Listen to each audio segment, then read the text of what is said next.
Bonjour tout le monde, merci d'être venu à ce nouveau numéro webinaire dédié à la décryptage du marché financier.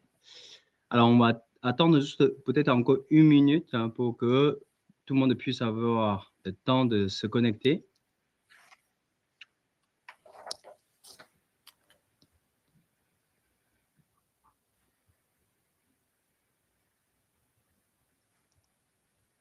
Alors, je vois que vous êtes déjà assez nombreux à vous connecter.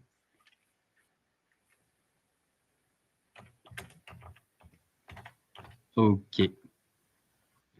Bah, Nathalie, on va démarrer, je pense. Volontiers.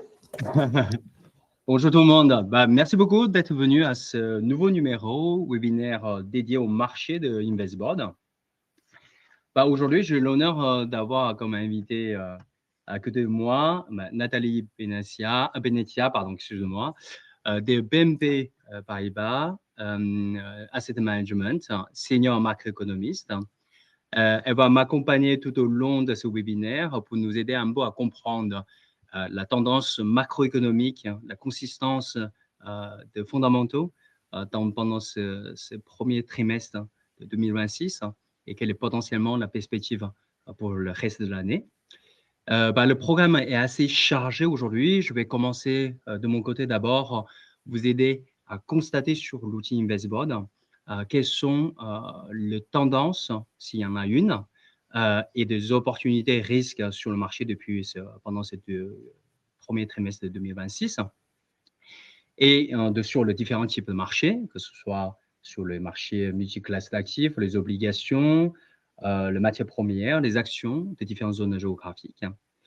Ensuite, c'est là que Nathalie va intervenir pour nous éduquer un peu comment elle, de son côté, elle voit l'évolution de la dynamique macroéconomique dans ce contexte-là. Et enfin, moi, de mon côté, je reprendrai la parole pour vous montrer un exemple de comment on peut construire une allocation pour traverser cette période je dirais, un peu turbulente et surtout d'avoir une robustesse long terme, c'est ce qui est le plus important, via une diversification par stratégie, par classe d'actifs et par la géographie. Je tiens quand même à souligner une chose très importante, ce webinaire est dédié aux professionnels de la finance. En aucun cas, ceci constitue un conseil de placement. On est là plutôt pour délivrer un contenu afin que vous puissiez vous informer des différentes dynamiques du marché via notre plateforme. Voilà. Donc, je vais d'abord commencer à partager notre vision, l'évolution du marché. Alors, la première chose, ce que je vais vous montrer, c'est comment ça évolue le marché depuis le début de l'année, c'est-à-dire le 31 décembre 2025, jusqu'à la semaine dernière, c'est-à-dire la conclusion, entre guillemets, d'un accord qui était extrêmement fragile sur le conflit iranien contre Israël et les États-Unis. Alors, première chose, ce qu'on va voir, c'est on va regarder ce qui se passe sur différentes classes d'actifs de marché. Donc, que ce soit les actions, les obligations, les obligations au rendement, de souverains, de matières premières, y compris énergie, et aussi le métaux industriel ainsi qu'agroalimentaire. Ce qu'on peut voir, c'est que, évidemment, je pense que sans surprise, moi j'ai un petit problème à Internet, je vais couper ma caméra.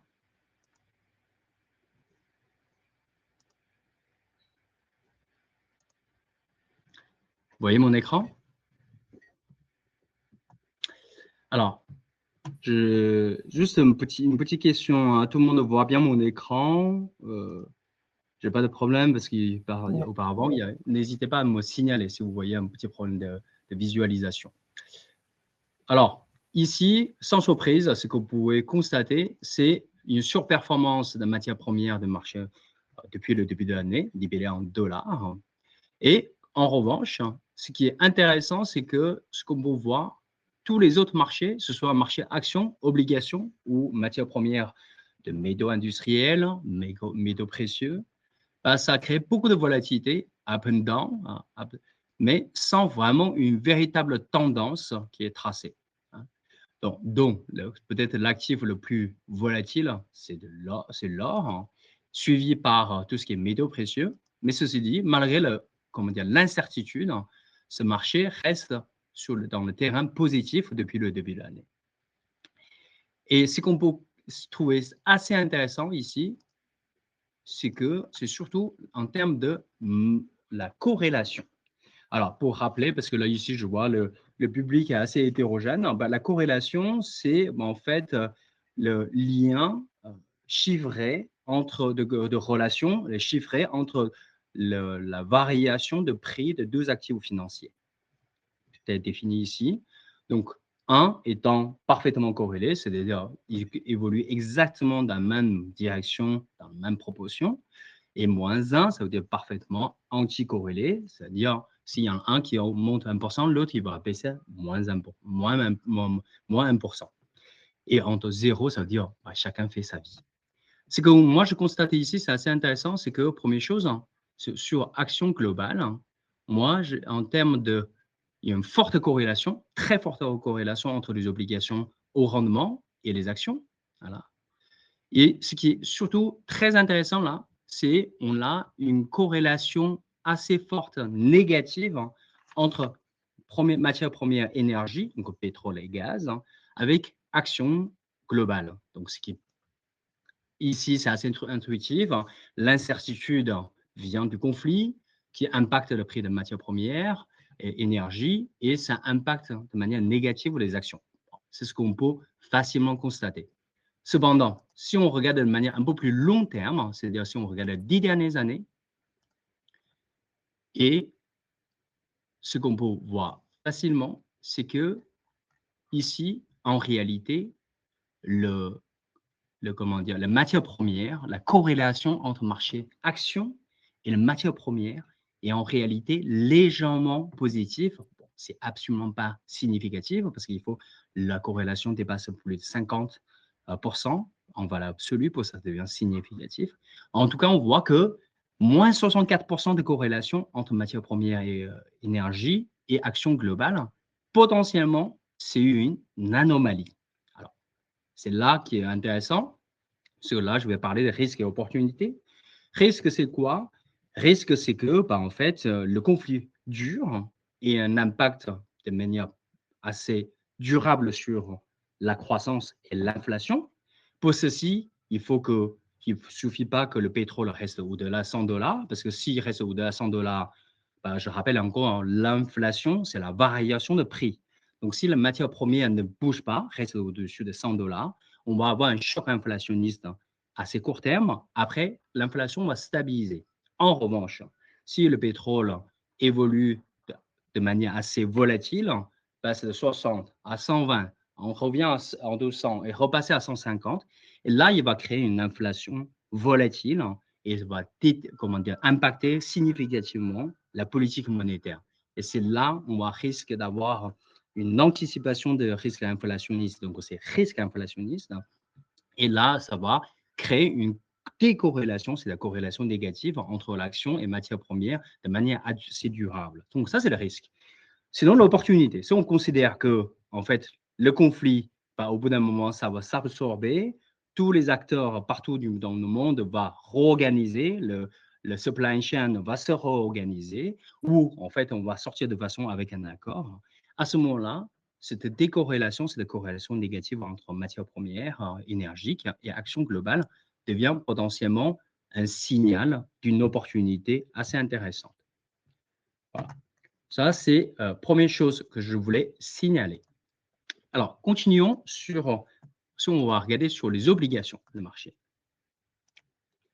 L'obligation, si je regarde les différents émetteurs, c'est-à-dire le haut rendement, les entreprises et le souverain, et je rajoute un peu l'inflation, je vais définir l'inflation comme pareil centre pour comparer. Je ne sais pas pourquoi je me prends l'inflation de Internet aujourd'hui. Je refais. Il ne vaut pas aujourd'hui. Hein.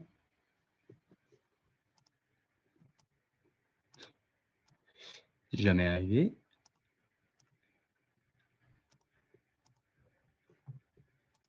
Vous m'entendez? J'ai clairement un problème d'Internet.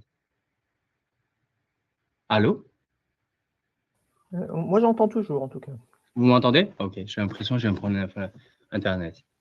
Alors, ici, rapidement, ce qu'on peut voir, c'est en fait, il y a une dichotomie entre les obligations souveraines au rendement et, comment dire, et entreprises qui ont connu une forte variabilité, volatilité de perte sur la période depuis le début de l'année. Et de l'autre côté, on a les obligations d'inflation qui a connu une légère volatilité, hausse de volatilité, mais qui continue à performer depuis le début de l'année. Alors, ici, ça veut dire quoi? Ça veut dire potentiellement les acteurs du marché financier considèrent que le choc sur l'inflation est plutôt à court terme. Et à long terme, ce choc à l'inflation ne va pas nuire la croissance à long terme. Il va avoir, comment dire, une imprévisibilité. Mais concrètement, aujourd'hui, les acteurs du marché ne pressent pas, ne valorisent pas encore un impact important sur la croissance à long terme ainsi que l'inflation à long terme. Donc, pour rappel, les obligations inflation, ce sont ça presse, ça valorise l'inflation anticipée long terme. Donc, en général, c'est corrélé avec l'anticipation de croissance. Si on anticipe qu'il y aurait une forte croissance, en général, ces obligations inflation vont performer.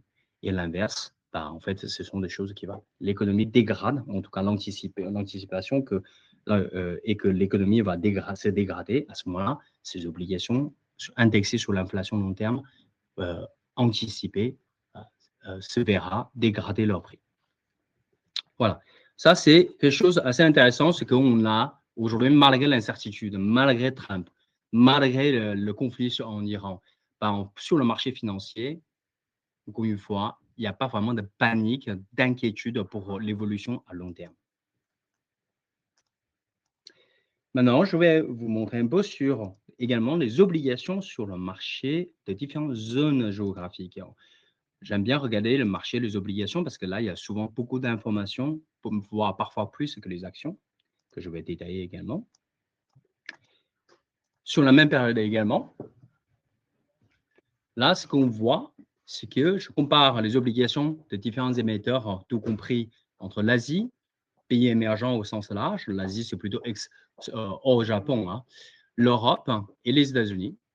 On voit bien que, en fait, les obligations en vert, comment dire, en violet, c'est-à-dire les obligations émergentes, c'est celle le plus dynamique, hein, et également, non seulement dans la baisse, mais également dans le rebond.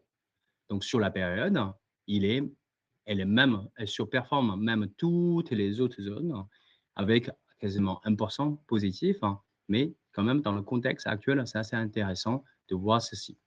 Avec globalement une corrélation plutôt faible par rapport aux autres marchés.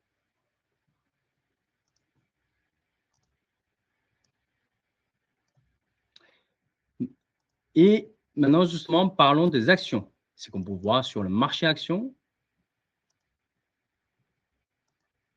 Voilà. On peut comparer actions Europe, émergents, Japon, les États-Unis, Royaume-Uni et l'Europe nordique. Et sur la période, on voit à nouveau une autre vision qui se conforte, c'est le plus performant reste action émergent, globalement.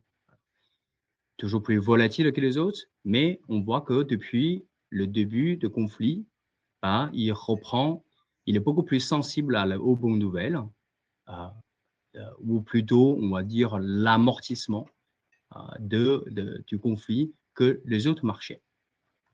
Et on voit que dans ce cas-là, depuis le début de l'année, le marché qui a moins bien performé action, c'est les Américains. Le mieux, c'est l'émergent, suivi par le Japon et Royaume-Uni, ainsi que l'Europe.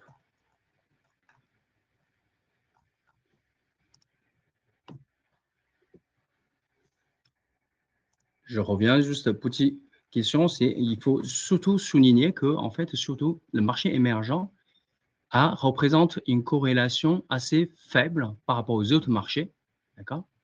On est quasiment en dessous de 80. Dans certains cas, c'est même en dessous de par rapport aux États-Unis, c'est quasiment très décorrélé. Donc, en fait, c'est vraiment en ce moment, le marché action émergent, c'est à la fois un actif intéressant à voir en termes de comportement, risque et rendement, mais également assez intéressant d'un point de vue diversification au sein de l'actif action. Et enfin, je vais faire un tour avec vous sur tout ce qui est action sectorielle. Là, il y a tous les secteurs possibles et on peut regarder rapidement quels sont le secteur le mieux performé et le pire performeur sur la période. J'ai vraiment un problème d'Internet aujourd'hui. Pourquoi ça rame?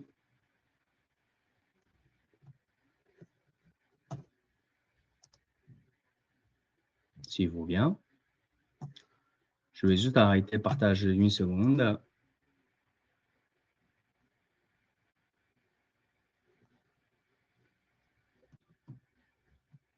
Nathalie, vous m'entendez toujours? Chantal, Oui, oui, moi j'entends. Sans c'est aucun bizarre. problème. Vraiment compliqué. Alors, je vais me reconnecter. Tenter de me connecter sur Internet.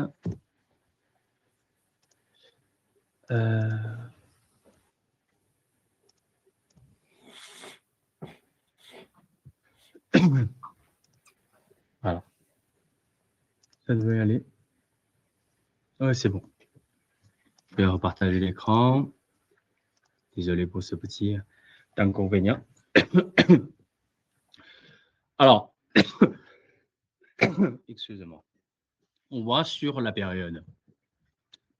Pareil, comme je disais tout à l'heure, il n'y a pas de surprise. Ce sont les actions indexées sur le secteur énergie, tout ce qui est gaz et pétrole qui ont le mieux performé.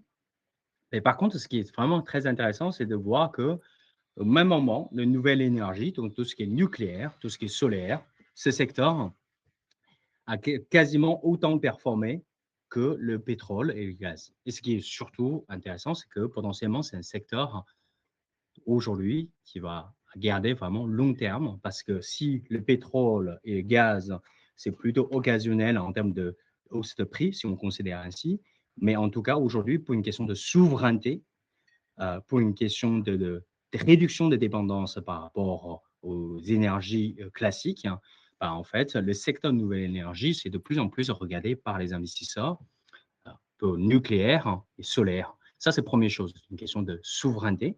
Et deuxième chose, qui est une tendance de fond, de garder la nouvelle énergie dans son portefeuille également, c'est intéressant, c'est aussi parce qu'aujourd'hui, sur tout ce qui est IA, voilà, il va avoir un vrai sujet sur la consommation d'une énergie. Alors, tout ce qui est une énergie justement classique, traditionnelle, devient trop volatile, alors que nouvelle énergie, typiquement comme tout ce qui est nucléaire, permet de fournir une source beaucoup plus stable et beaucoup plus puissante à long terme. Et derrière, on a le secteur private equity, le secteur vente sous le ménage et tout ce qui est santé, donc tous les secteurs qui sont très sensibles au taux, à l'inflation, ont souffert pendant cette période. Après, je trouve très intéressant, c'est également parmi on va dire le milieu, ceux qui ont performé entre les deux, on a les métaux précieux, l'or qui continue à performer malgré la volatilité, le ressources basiques, tout ça, évidemment, dès qu'il y a comment dire, matière première sur le gaz, sur énergie, sur performance, ressources basiques suit également. Par contre, on a tout ce qui est métaux industriels, tout ce qui est service public. Il y en a un qui surperforme parce qu'on a un besoin de plus en plus en termes de technologie. Vous avez certainement entendu le besoin de cuivre pour tout ce qui est l'IA. Voilà. Et de l'autre côté, le secteur public qui bénéficie certainement sur le regain ou plutôt le retour du sujet de la souveraineté ou c'est un secteur où on va bénéficier vraiment de premier, donc comme premier, de l'investissement public. Donc voilà. Donc c'est pour faire résumer en termes d'opportunités, on a nouvelle énergie, matériel industriel, ressources basiques, les métaux industriels et le secteur public. Ce sont de secteurs qui vont pouvoir bénéficier de deux thématiques assez importantes. Le premier, c'est la souveraineté. Voilà. Le deuxième, c'est l'IA. Voilà ce petit tour sur ce qui s'est passé depuis le début de l'année et dans différents types de marchés, différentes classes d'actifs et différentes zones géographiques. Et ce que vous pouvez constater, c'est que, en fait, il n'y a pas vraiment de tendance. Par contre, la volatilité est soit plongée parce qu'on considère que la crise va durer, va avoir un impact sur le fondamentaux, justement que Nathalie va nous expliquer si ça pourrait être le cas. Et également, de l'autre côté, en fait, le besoin de la souveraineté et le besoin de reconstruction de la souveraineté dans différents pays et le besoin de l'IA vont continuer à être la tendance de fond pour 2026, voire les années à venir.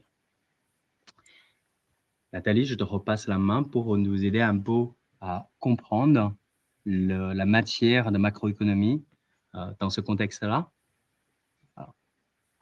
Oui, merci beaucoup. Les thèmes qui viennent d'être évoqués, on partage largement les conclusions. J'espère que vous voyez la présentation. Je vais essayer de ne pas vous prendre trop de temps et de vous donner vraiment les messages principaux. Finalement, là aussi, ça a été dit, on ne sait pas trop comment va finir cet épisode géopolitique, cette guerre, et donc on essaye, en tant qu'économiste et également en tant qu'allocataire d'actifs, en ce qui nous concerne, de voir comment on peut se donner des sortes de grandes lignes ou peut-être de garde-fous par rapport à la situation que nous vivons. Donc on essaye d'y voir clair, c'est ambitieux. Pourquoi ? Parce que, et là aussi ça a été très bien dit, ce qui dirige les marchés, ce qui a dirigé les marchés depuis fin février, et ces premières attaques et les ripostes iraniennes, ce qui a dirigé les marchés, ce qui est dans l'esprit des investisseurs, des économistes, c'est bien le risque inflationniste né de ce choc géopolitique et de ce mini-choc pétrolier finalement.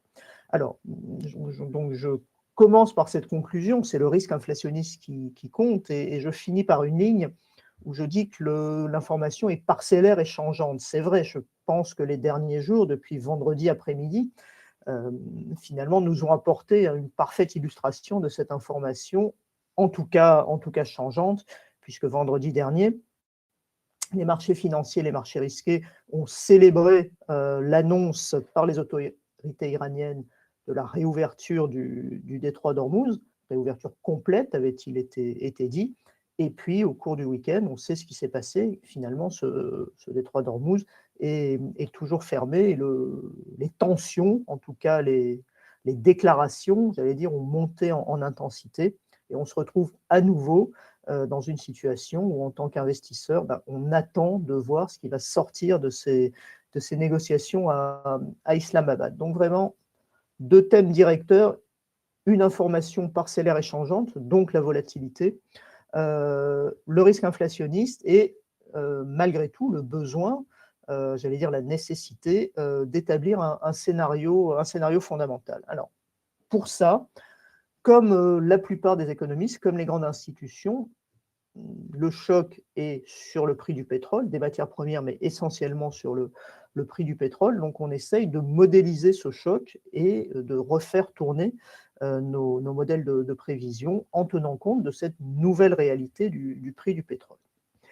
Ce qui est important, c'est que dès le début de ce conflit, le marché du pétrole, qu'on peut mesurer à travers les contrats à terme, les futurs sur le Brent, sur le baril de Brent, ce marché du pétrole donc nous montre un marché en backwardation, c'est-à-dire en français on dit en déport, c'est-à-dire que on le voit, les prix des contrats les plus courts, donc les livraisons immédiates, voire le cours spot sur le marché, le cours au comptant, se négocie beaucoup plus haut que les livraisons dans les mois précédents. Donc c'est cette forme de courbe que vous voyez sur les deux graphiques, avec des variations de la volatilité au gré finalement des différentes annonces.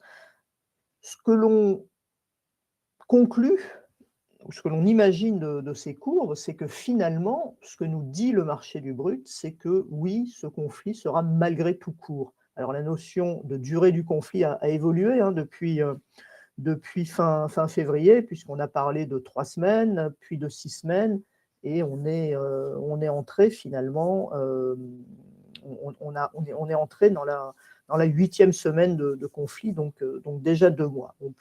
Pour un conflit, ça reste court, mais on voit bien que ce scénario a des chances d'être de moins en moins vérifié à mesure que le temps passe. Néanmoins, et c'est important, cette forme de courbe sur les contrats à terme s'est maintenue.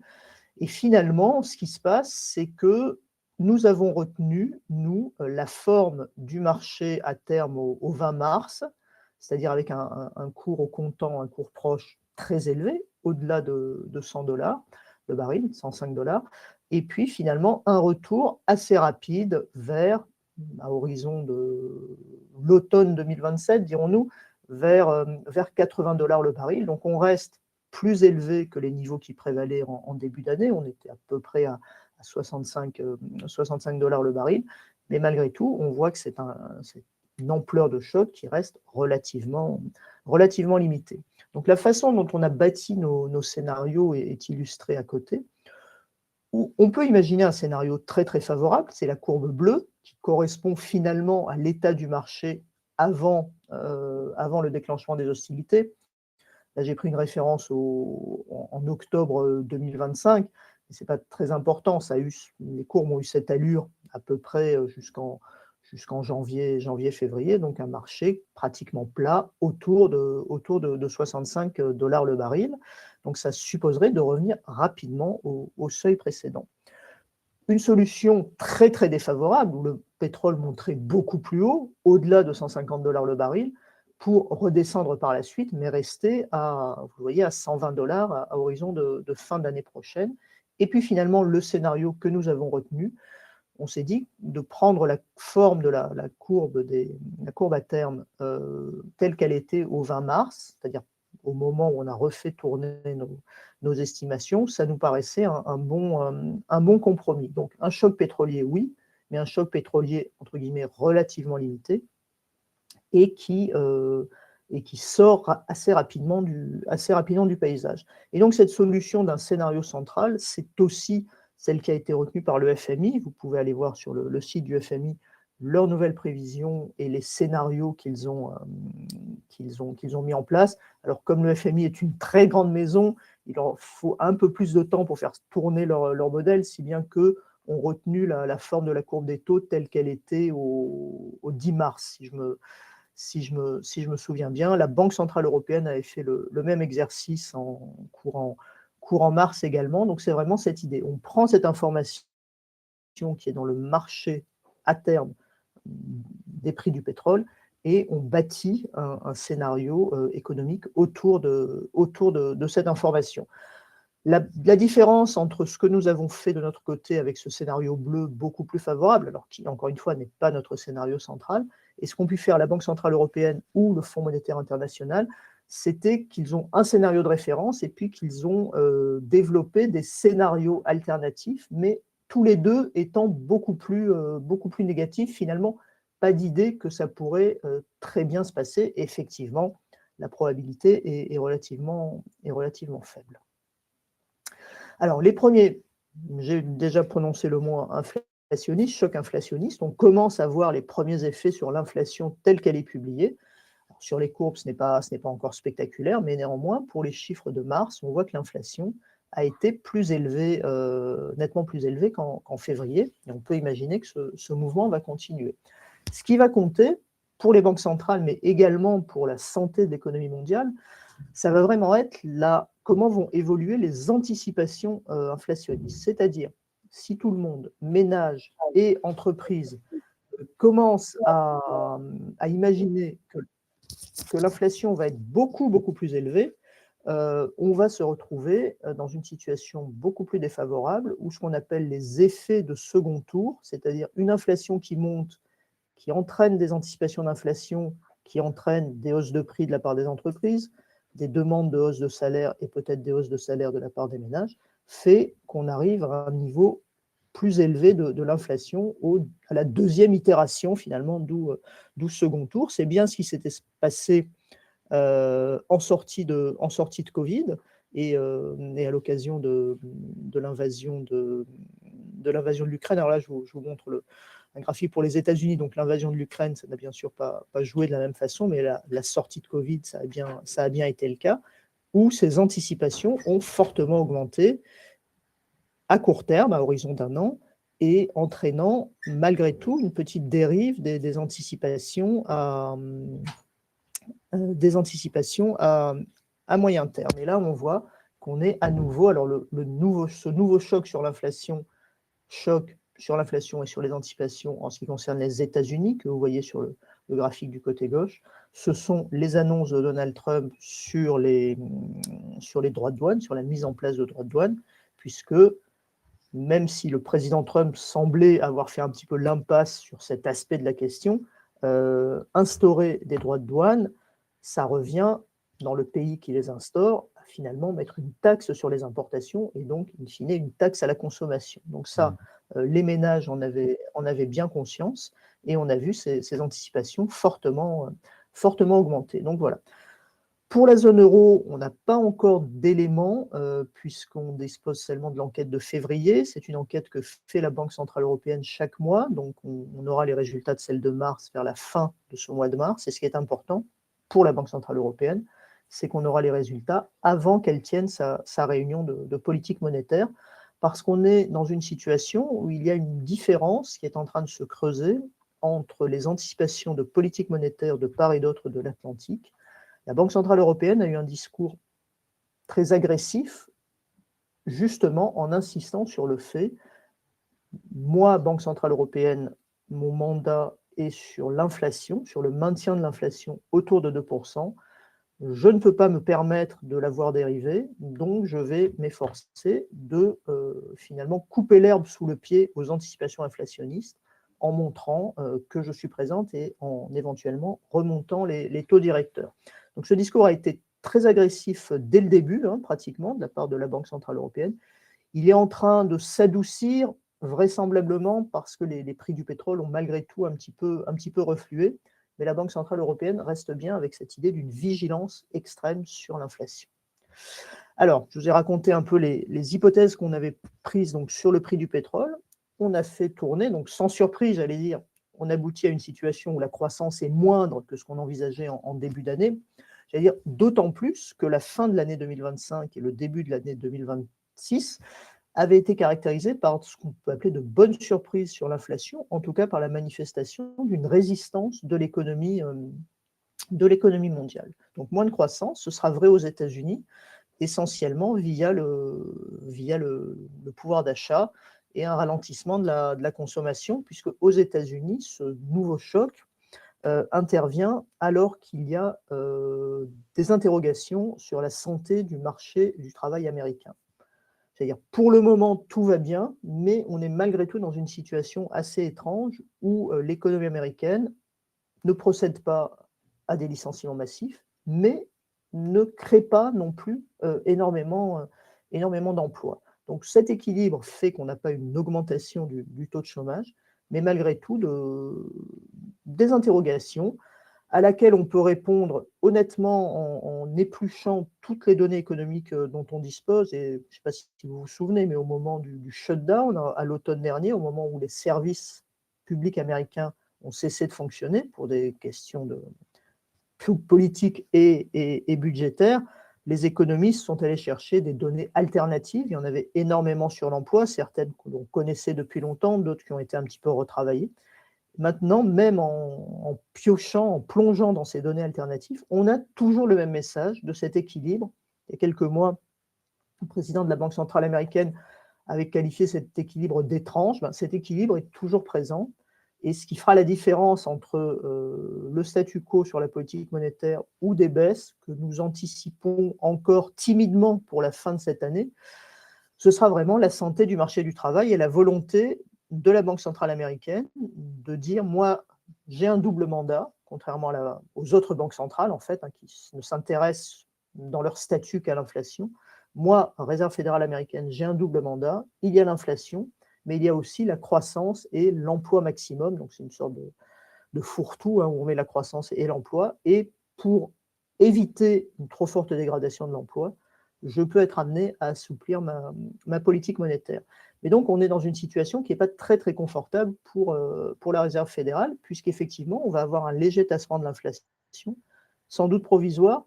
Dans le même temps, des facteurs, et le thème de l'IA a été évoqué, le thème de l'IA, de l'intelligence artificielle, est un thème en bourse, mais est aussi un thème de la réalité économique.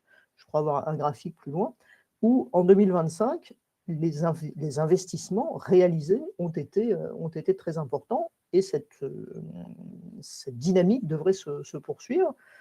Et un autre pan de l'investissement, alors qui est moins important en taille, mais qui pourrait malgré tout venir un petit peu au secours de cette croissance américaine, ce sont les investissements autour des forages et des puits, enfin des forages de pétrole et de gaz de schiste. Pourquoi? Parce que on a un pétrole qui est à peu près autour de $100, un petit peu moins si on considère la référence américaine qui est le WTI. On arrive à des niveaux de pétrole où il redevient rentable de faire de nouveaux investissements dans tout ce domaine énergétique aux États-Unis. Donc finalement, le drill, baby drill, qui était un des slogans de Donald Trump, voilà, il va peut-être avoir sa matérialisation maintenant. Mais en tout cas, moins de croissance et plus d'inflation. Et vous voyez sur les courbes, donc oui, j'aurais peut-être dû présenter les graphiques. Nos nouvelles prévisions sont en rouge. La courbe, la droite que vous voyez, c'est la croissance potentielle aux États-Unis, donc à peu près 2,5%, un petit peu en dessous, d'après les dernières estimations du CBO. Donc on passe un petit peu sous cette croissance, disons au cours du deuxième trimestre de cette année, et puis on revient graduellement vers cette croissance potentielle. Donc une dynamique malgré tout moins favorable que la courbe verte, vert clair, qu'on avait en tête auparavant. Passer à la zone euro. Traiter le choc inflationniste, j'en ai déjà parlé, c'est vraiment ce que nous dit la Banque centrale européenne. Pourquoi? Parce que ce choc inflationniste, ce choc pétrolier, il survient dans la zone euro dans un contexte où une reprise cyclique était en train de se mettre en œuvre, soutenue, déclenchée, accompagnée par les dépenses d'infrastructures en Allemagne, les dépenses de défense partout en Europe. On a parlé du thème de l'autonomie, de la souveraineté. C'est un thème très, très important auquel nous aussi, nous croyons beaucoup. Et ce thème va avoir des conséquences sur l'activité. Évidemment, les chiffres économiques vont un peu être brouillés pour le premier trimestre probablement et sans doute pour le second. Donc là aussi, on anticipe une croissance qui serait un petit peu moins solide. Vous voyez, on était en glissement annuel, on se dirigeait vers 2% à la fin de cette année, ce qui, pour la zone euro, est une croissance relativement soutenue, ce qui nous faisait à peu près, vraiment à la louche, 1,5-1,6% de croissance en moyenne pour la zone euro cette année. On voit qu'on a réduit nos perspectives, mais que là aussi, on n'est pas dans une situation où on bascule vers quelque chose de très, très négatif.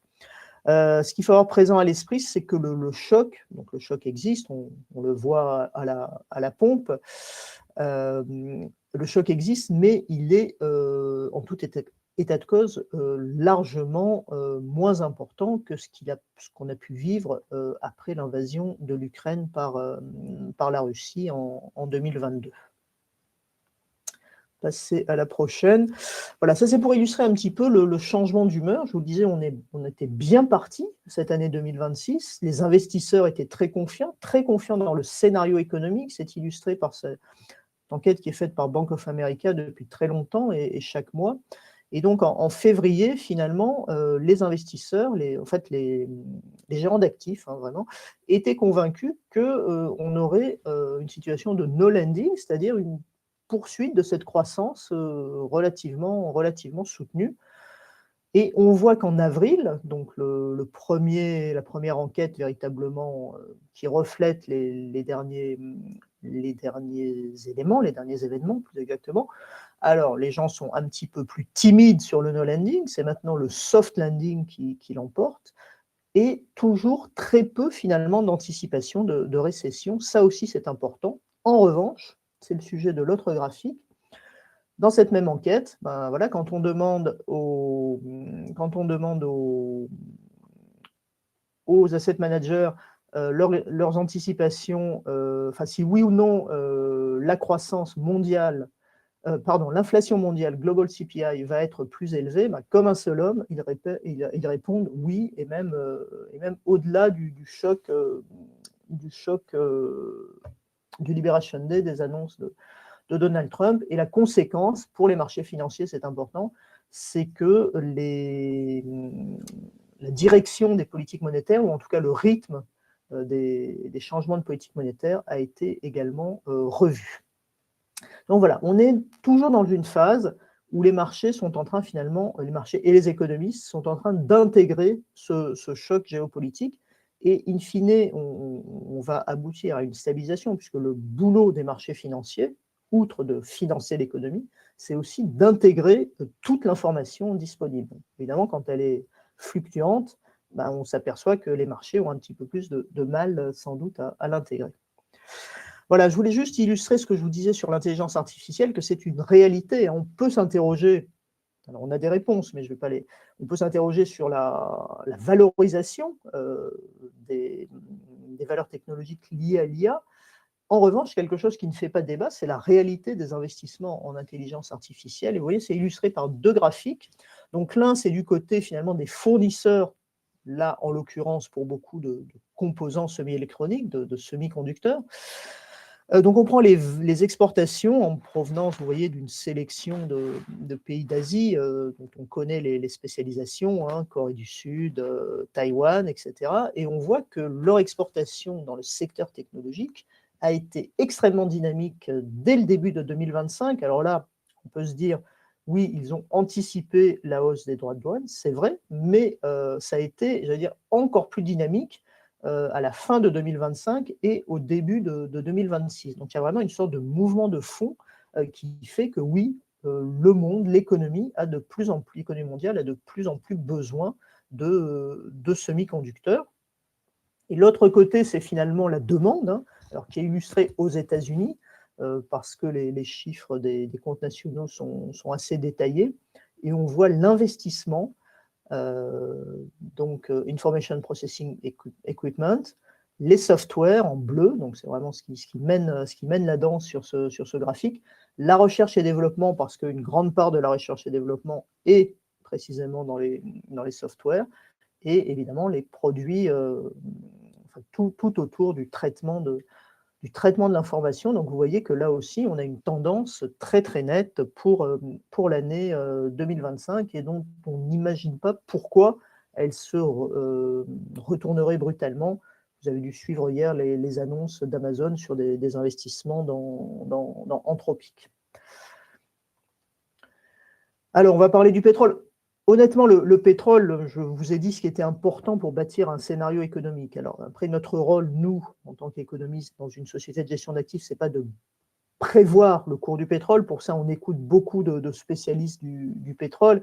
Mais en gros, moi, ce que je retiens de ce qu'ils disent, c'est que d'abord, c'est un choc d'offres de pétrole et de gaz naturel liquéfié plutôt qui risque de toucher davantage les pays asiatiques, hein, puisqu'une bonne partie de ce pétrole est à destination des pays asiatiques et une bonne partie du gaz naturel. Donc on est, pour l'Europe, dans une situation totalement différente de l'invasion de l'Ukraine, où du jour au lendemain, on a coupé le robinet d'arrivée du gaz et de l'énergie qui alimentait une bonne partie de la consommation européenne et notamment de la consommation allemande.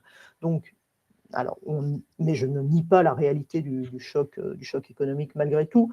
Juste pour la nuancer, ce fameux détroit d'Ormuz, dont vous avez lu de nombreuses fois que c'est 20% du pétrole qui transite par voie maritime, qui passe par le détroit d'Ormuz. C'est vrai, donc 20% du pétrole, c'est 20 millions de barils jour à peu près. Sur ces 20 millions de barils jour, depuis la fermeture, on a déjà, entre guillemets, récupéré une partie, d'abord par les oléoducs, pardon, qui se sont mis, notamment celui de l'Arabie Saoudite, qui s'est mis à, enfin, le débit a pu être augmenté par des voies détournées. Certaines sont évoquées sur le graphique. Par le recours aux réserves stratégiques qui ont été débloquées. Alors là, c'est une durée relativement limitée, de 3-4 mois, mais malgré tout. Et finalement, de ces 20 millions qui ne sont plus livrés, on arrive à récupérer, entre guillemets, 7 à 8 millions de barils jour selon les estimations. Et puis, quelque chose qu'il ne faut pas oublier, c'est que ce qu'on appelle en économie l'élasticité prix du pétrole est assez importante, c'est 10%, et ça se voit très rapidement. C'est-à-dire que si le cours du pétrole augmente de 10%, la demande doit baisser très rapidement de 1%, et ça aussi, ça permet de rattraper, entre guillemets, le manque. Et voilà. Mais encore une fois, je ne veux pas minimiser le fait qu'il y ait un choc pétrolier à l'heure actuelle. Bon, le détroit d'Ormuz, je vous ai mis ce graphique pour mémoire. J'avoue que je prends les données sur Bloomberg, que j'ai pas la possibilité de vérifier si elles sont justes ou pas, mais en tout cas, le graphique est assez spectaculaire sur l'effondrement du trafic des tankers dans le détroit et une très timide remontée. Voilà, pour illustrer la différence, tout simplement, ça se regarde sur le prix du gaz naturel. Ça, c'est l'invasion de l'Ukraine, et ça, c'est ce qui se passe en ce moment, avec finalement un cours qui à vendredi, était pratiquement revenu sous les niveaux auxquels la Banque centrale européenne avait conduit ses prévisions. La vraie question sur le gaz naturel, alors d'abord, c'est la reconstitution des stocks en Europe. On est sorti de l'hiver avec des stocks relativement bas. Ça, c'est une question. Et l'autre question, c'est justement le comportement des pays asiatiques qui, finalement, s'aperçoivent, si le conflit dure, si le détroit reste fermé, qu'ils ne peuvent pas avoir accès au gaz naturel qu'ils utilisent habituellement, ils vont se reporter sur les marchés mondiaux. Normalement, c'est déjà à peu près dans les prix, mais on peut imaginer un petit choc si ce mouvement devait se faire. Mais les taux, ça a été évoqué, donc une volatilité de taux qu'on voit assez bien, finalement, pratiquement, en exagérant, en forçant un peu le trait, depuis le début de l'année, un intervalle de variation de pratiquement 50 points de base sur les taux longs américains, et surtout sur les taux courts, où là, on est même à plus de 50 points de base, donc des mouvements quand même significatifs et assez inhabituels. Alors, j'ai déjà beaucoup parlé, je ne vais pas montrer tous mes graphiques. Alors, celui-ci, sur la question de la consommation aux États-Unis, est-ce que les Américains peuvent recourir à l'épargne? Oui, ils le peuvent, mais on sait qu'ils ont un taux d'épargne malgré tout très très bas. Et ce qui va compter surtout pour la consommation, c'est la confiance. On s'aperçoit que cette confiance, notamment celle qui est liée beaucoup au coût, encore une fois, au coût de faire le plein d'essence, s'est effondré. C'est le graphique de l'Université du Michigan. Voilà, ça c'est l'évolution du coût de l'essence aux États-Unis, qui a monté, qui a très très fortement monté, et qui a suivi vraiment l'évolution du prix du baril. Alors comme toujours, suivi à la hausse et un peu plus de temps pour que ça suive à la baisse. Et puis, c'est un problème économique, c'est aussi un problème politique pour Donald Trump, puisque c'est ça qui fait la confiance. On sait que l'inflation avait fait le résultat des élections présidentielles. Il est vraisemblable que l'inflation fera aussi le résultat des élections de mi-mandat en novembre prochain, qui sont assez mal engagées pour le Parti républicain, ce qui peut nous conduire à penser que finalement Donald Trump, sans reculer, pourra peut-être prendre des adopter une attitude peut-être un peu plus conciliante si on devait voir le coût de l'énergie continuer à augmenter, parce que pour le moment, depuis son retour à la Maison-Blanche, on ne peut pas dire qu'il réponde aux demandes, aux attentes des électeurs. Vous voyez, ça c'est l'opinion des électeurs sur les 4 piliers finalement de ses promesses, de sa politique, et on voit que sur aucun de ces 4 piliers, y compris sur l'immigration, il ne parvient à convaincre. Et finalement, le marché du travail, donc des données qui ont été très volatiles en termes de création d'emplois, encore plus volatiles que d'habitude, et puis surtout la perception du marché du travail par les consommateurs. On voit qu'ils sont de moins en moins nombreux à imaginer qu'il est facile de trouver un travail, à opposer à il est difficile de trouver un travail. Donc on n'est pas encore sur cet indicateur sur des zones de récession.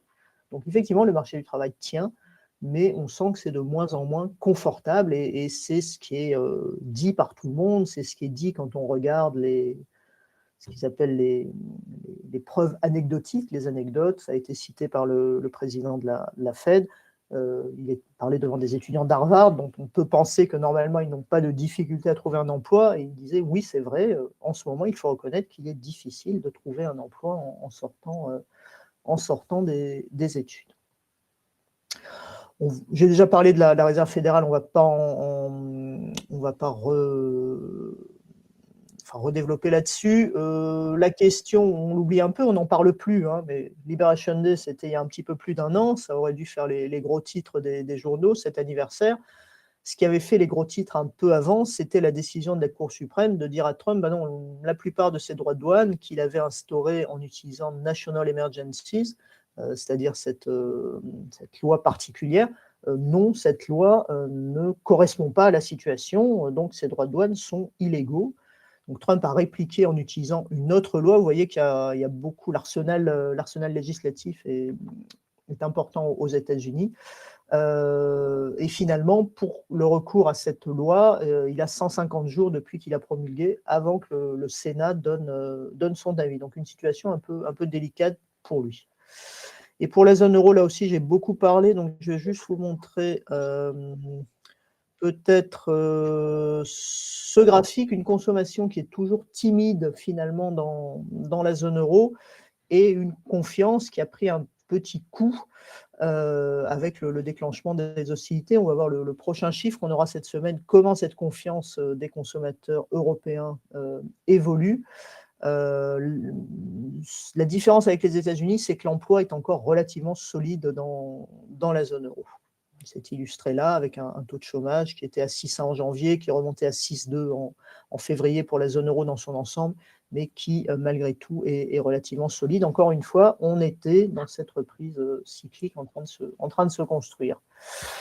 Voilà, j'ai fait à peu près le tour de ce que je voulais vous dire. Là, c'est plus du côté des actifs. Mais ce qui a été dit sur les actifs, encore une fois, je vous ai dit qu'on partageait tout à fait le point de vue sur tout le thème de la souveraineté, tout le thème de l'IA. D'ailleurs, ce thème de l'IA, c'est aussi ce qui explique une bonne partie des indices traditionnels du bon comportement des indices émergents traditionnels, hein, ceux qu'on regarde un petit peu par habitude, c'est-à-dire le MSCI Emerging, qui contient désormais beaucoup de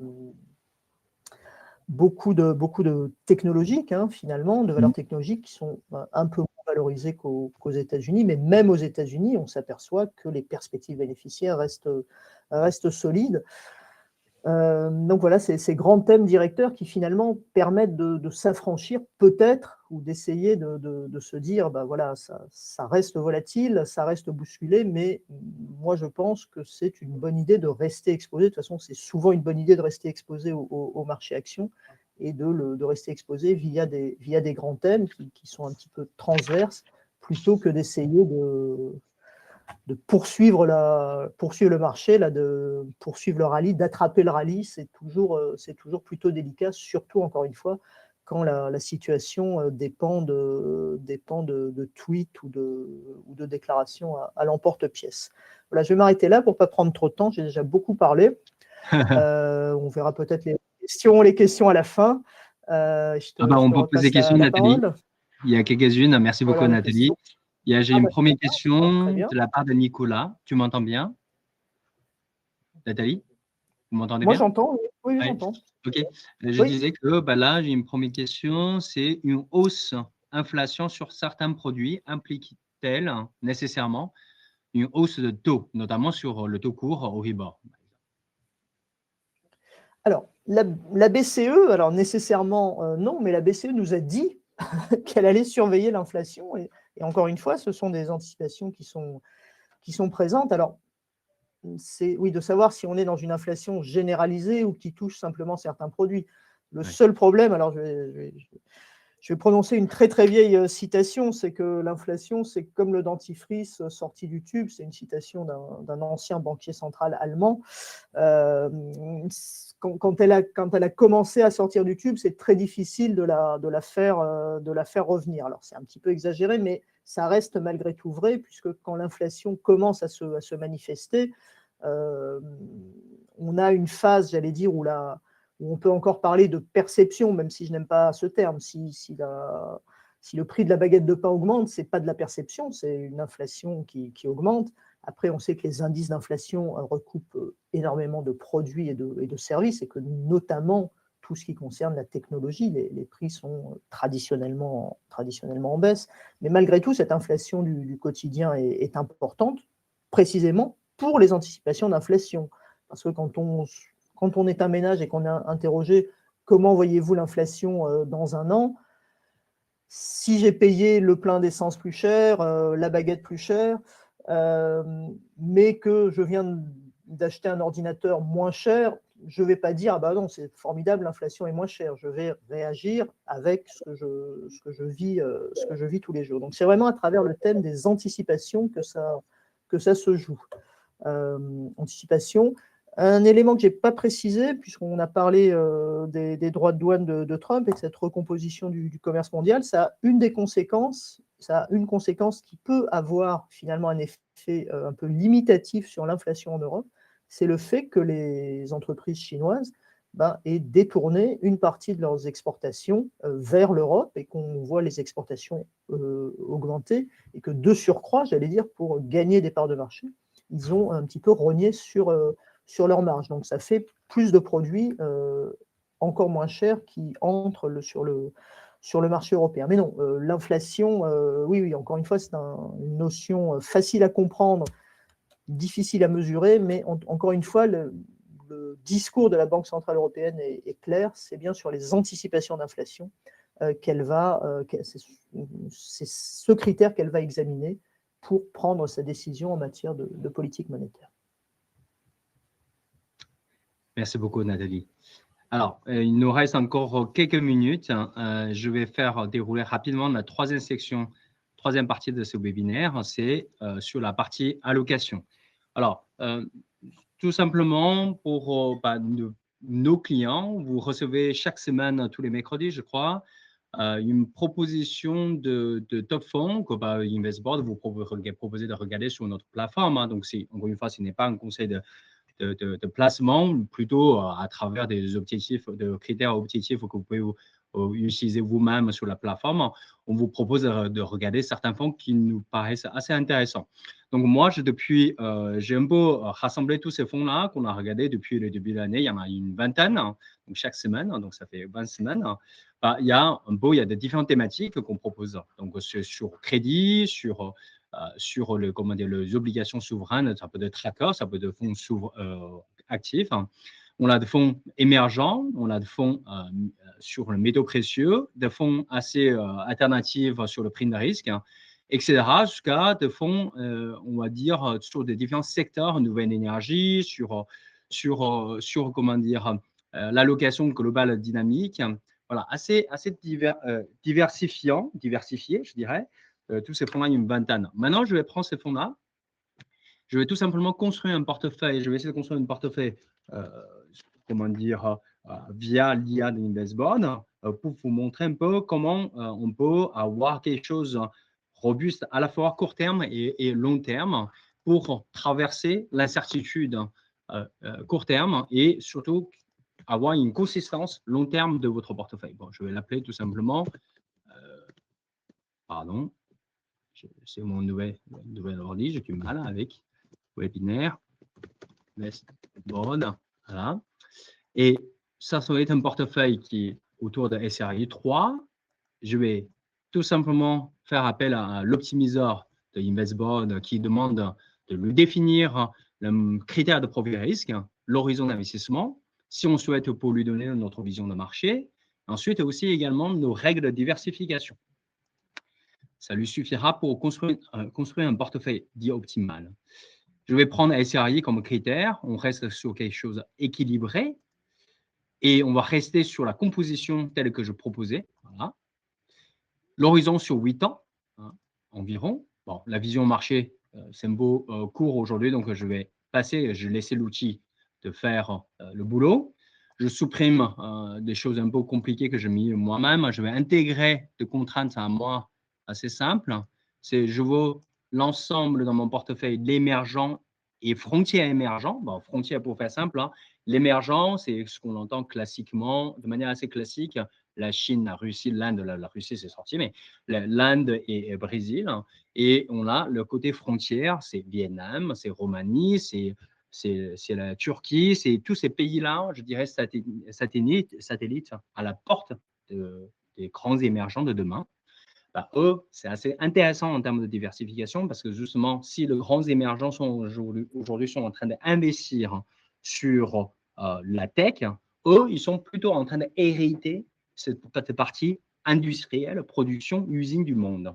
L'exemple de Vietnam, aujourd'hui, est en train de récupérer, on en parle très peu, la Chine est en train de connaître une grande phase de délocalisation et bah, Vietnam récupère énormément de business là-dessus. Donc, en fait, ce sont des zones qui profitent de la croissance mondiale tout en spécialisant dans l'industrie classique. L'autre critère, c'est que je vais mettre alternative, tout ce qui est un beau prix de risque, long short en dessous de 15% de mon porte de l'allocation. Et chaque fonds, je ne laisse pas dépasser plus de 13%. Et je vais demander à une machine de me faire une optimisation. Il me dit, on peut avoir une allocation moyen terme en moyenne de 8% environ. Je vais le vérifier tout de suite. Et ce que je vais faire, c'est tout simplement constater d'abord qu'est-ce qu'il nous propose de faire.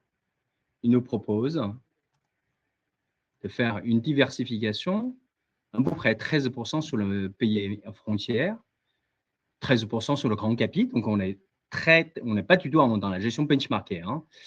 Et c'est vraiment à titre d'exemple, à l'allocation autour de 13% de tout ce qui est fonds flexibles. Et le secteur industriel, on arrive à 13% également. Obligation, il ne donne que 11% sur le souverain. Et également, on a tout ce qui est alternative, event-driven, 13%. Et on arrive à une nouvelle énergie autour de 12%. On va voir justement quelle est la consistance et la robustesse de cette allocation. Justement, depuis le début de l'année, ce que je vais faire, c'est le comparer avec un autre portefeuille qui est composé de trackers. Voilà, le tracker MSCI World or Country et aggregate sur le pays, développé.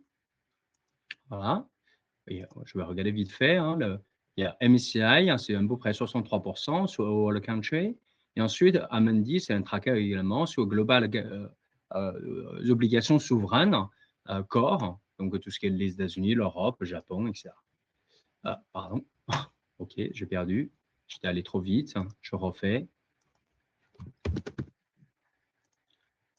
Pour vous dire si on peut faire ça vraiment rapidement. Hein. Donc, même si je fais une fausse manip pour perdre mon travail, je peux rapidement récupérer ce travail-là. Je vais récupérer ma contrainte. Je fais ma validation. Justement, là, je vais introduire pour le comparer un portefeuille que j'ai appelé Tracker tout à l'heure. C'est celui-là. Et je vais comparer sur cette période un peu turbulente. Voilà. Et ce que je peux voir que c'est malgré la volatilité court terme en vert, Toto, j'ai appelé tout à l'heure web au webinaire, il surperforme le portefeuille, je vous dis classique, équilibré, composé de trackers. Voilà, ça c'est court terme. Je vais donner plutôt une vision sur long terme qui peut nous intéresser un peu plus. On voit que sur le vert, justement, ce portefeuille est un peu plus diversifié, moins classique, beaucoup moins benchmarké, qui est diversifié à la fois par la géographie, la stratégie et sectorielle. Il est capable de générer une valeur, je dirais, post-crise, comment dire, Covid, c'est-à-dire depuis le temps où l'inflation revient devant la scène qui domine un peu le sujet d'allocation. Justement, si on sur 10 ans, pour comparer un peu la période où l'inflation n'était pas un problème, c'est-à-dire avant le Covid, ce qu'on peut voir, c'est que même avant le Covid, c'est une allocation qui est capable de battre le portefeuille classique. Et depuis, il y a ce moment, il était un peu compliqué, c'est pendant la période de Black Swan, ce qu'on appelle, c'est le Covid. Voilà. Là, il fait autant de risques que le portefeuille classique.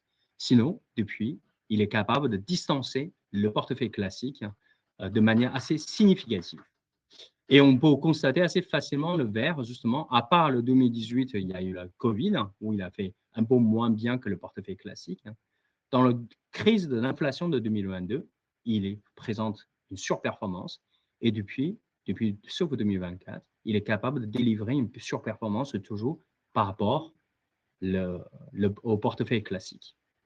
On l'a rapidement regardé en termes de, comment dire, l'indice de corrélation.